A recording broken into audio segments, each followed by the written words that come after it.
No, I'm not doing it. No. No. Here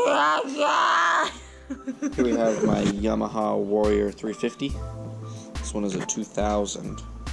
Just wanted to do a quick walk around. I'm starting to use it in some videos, and I just wanted to do, just a quick overview of the quad and what I've done to it. Took off the original exhaust because it had a lot of rust on it, and I replaced it with this GYTR Yamaha Racing. I've had the heads torn apart, and we inspected the inside of the motor, and the tech said it's in really good shape. He redid the valves and everything. Has new grips and a shorty clutch lever. It wasn't too difficult to install, and I did the clutch safety bypass mod so that when you put it in reverse it doesn't die. That was from Hellbound Racing. The shorty clutch lever is from Hellbound, which this was actually really inexpensive, and I like it a lot better. You get a lot more control on the clutch, because that old honking clutch lever was just kind of oddly shaped. I didn't really like it that much. There's the regular lights on there, and then I'll switch the LEDs on. Let's see. It's been very handy. I have these Gator tires here. They almost seem like a hybrid sand tire. They're the tires that came on the quad when I got it. I've burned down the backs just a little bit, but they do really well in the sand. They don't do too good on the road, but they do okay in the sand. I'll probably get more like a knobby tire when I need to replace them, just because I just don't really like how these perform. Single disc in the rear here. This isn't a brake light, it just lights up. Now this is a 6-speed manual with first gear being straight down, manual's half up, and it's a 6-speed manual. You have to use the clutch for every shift here. This is your fuel shut off / change it to reserve. Pull up, put it in reverse. That's pretty cool. And like I said, I bypassed the safety, so when you put it in reverse, it doesn't die.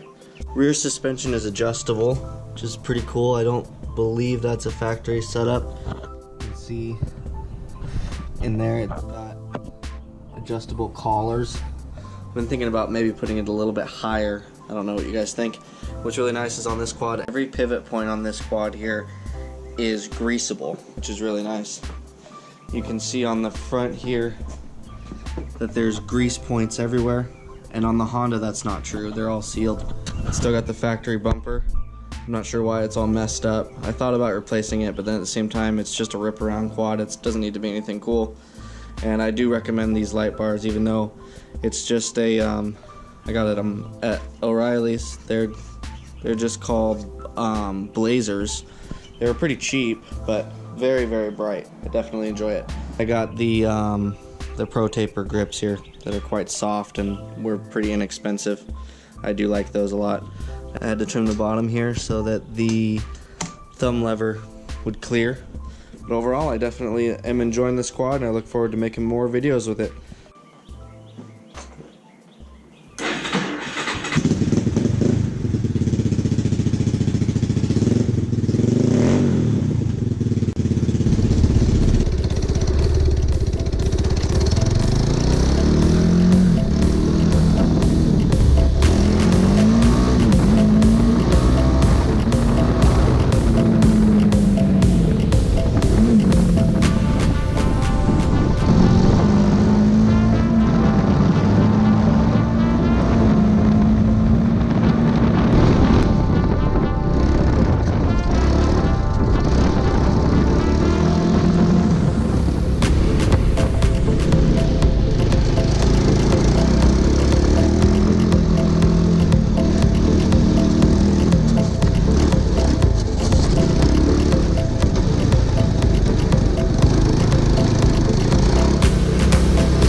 had to go easy because I don't have my phone and no helmet. So that's why you guys are on the crooked fender mount.